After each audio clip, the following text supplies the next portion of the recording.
Am Mittag scheint die Sonne so heiß, dass der Charlie im Schatten von einem Baum geht abliegen. An dem Baum hängen die schönsten roten Äpfel. Ja, die sehen nicht nur schön aus, nein, sie schmecken auch sehr fein. Vielleicht findet Alina den Duft von Äpfel dufte. Und wenn ich ganz viel Äpfel esse, dann schmecke ich selber wie ein Äpfel. Er steht auf seine Hinterbeine, streckt sich und probiert, ein paar von diesen saftigen Äpfeln zu pflücken.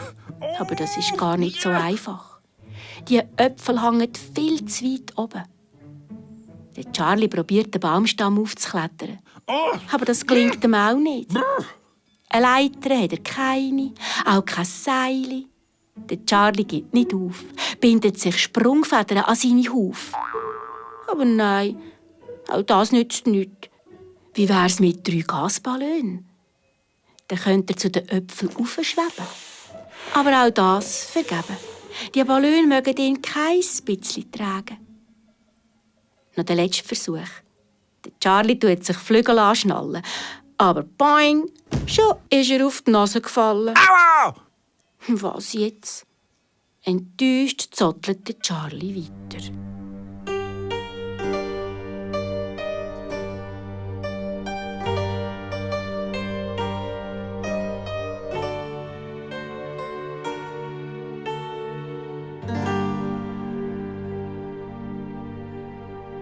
Plötzlich hört der Charlie ein Sumsen und Brumsen.